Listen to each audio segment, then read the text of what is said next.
At this point, we're going to move on from Just Enough Hope, and I'm going to talk to you now about what my next big challenge is, and it's a big one.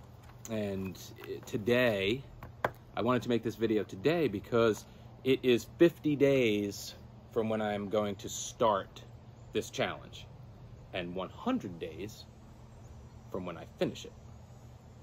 And some of my close friends already know what I'm talking about, and I am really excited to kick this off. So I think it was a couple of years ago. It was definitely before the pandemic, but I was always struggling with how I can actually pull this off. But I realized at some point that I had not visited every state. I traveled a lot in my life, both for work and not for work. And I've been to a lot of different states for different reasons.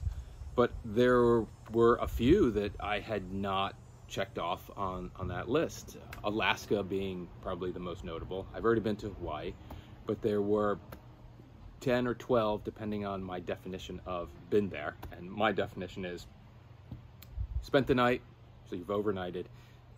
And now with my new definition, it's actually done something in there other than just sleep, right? So you have to spend a day, you have to perform a task, and you have to overnight, right? So that's you've been there, done that sort of thing.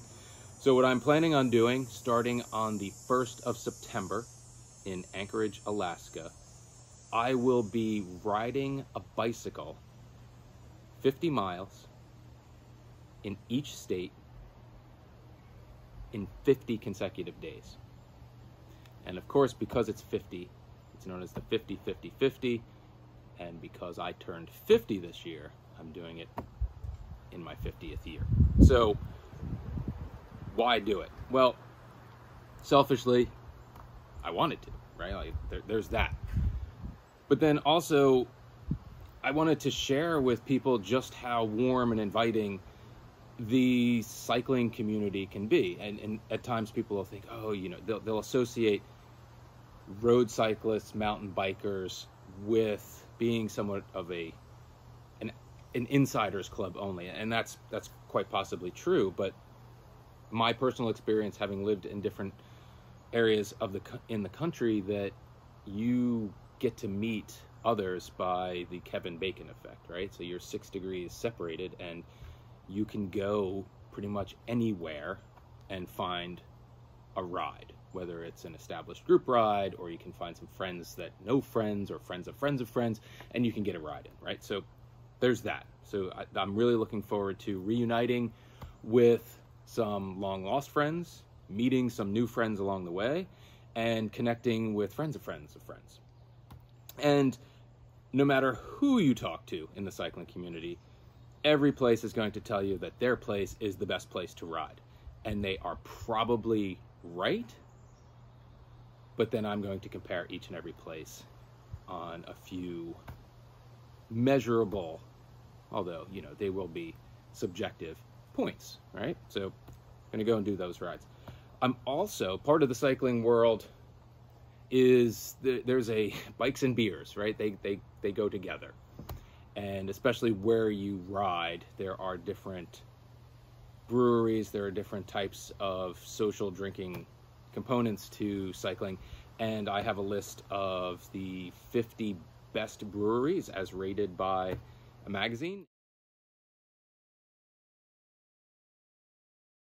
And hopefully we will be able to sample a selection from each one of those breweries, and again, do a cross comparison. What did we think? What did I think? Because I'm not doing this alone. I'll talk about that as well.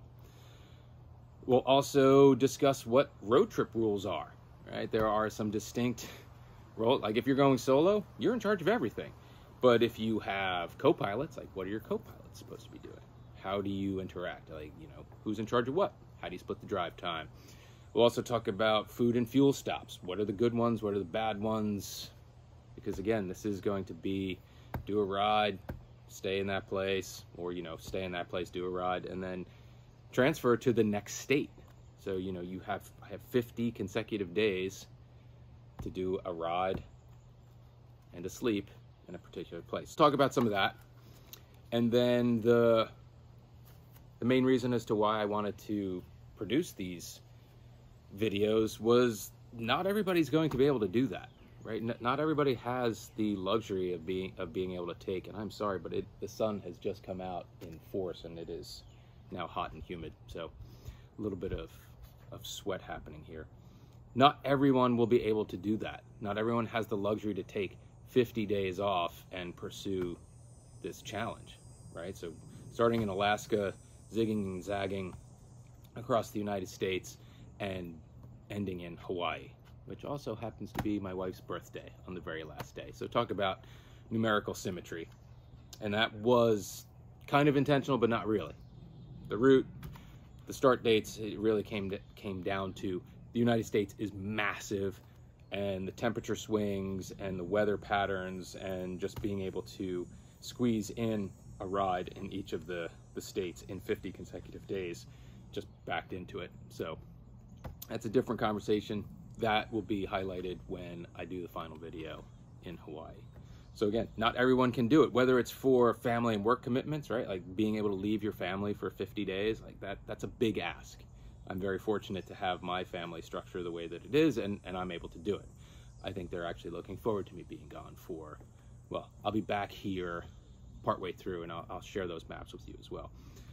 Then there's just the physical ability, right? Riding 50 miles a day, 50 consecutive days, will put a tax and a toll on your physical limits, right? As well as the transfer. There's a lot. Some states are way farther apart than others, and I'll illustrate that and highlight that when we're out on the road. You know, especially the states that are out west. Closer you get to the coast on the east, things get a little more compact, and that travel transfer time gets a little bit more manageable. There's a lot of time driving. And then there's just, you know, touching on time. It's the time to do it. It's the expense to do it. And it's the desire to do it. You know, do you really want to be that committed that every day you're going to, one, do a ride, hopefully a nice dynamic group ride. You know, it'll vary from state to state, location to location, but being able to commit to do that, commit to the logistics of packing up every day and traveling to a different state and connecting with another group, and the logistics of actually, you know, what happens if it doesn't go according to plan? What is your backup plan, or hashtag contingency plan, which is another inside family joke for us. So that's number one. Like, I really wanted to do this, but I wanted to be able to, number two, share it. I wanted to share this with friends and family because, again, for the reasons stated above, in number one, not everybody's going to be able to do it. And I have an extremely supportive family structure.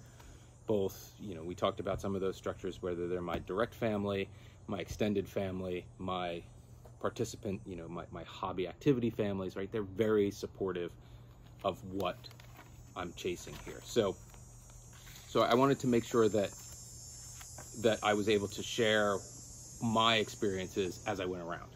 And hopefully that would inspire somebody else to pick up what they want.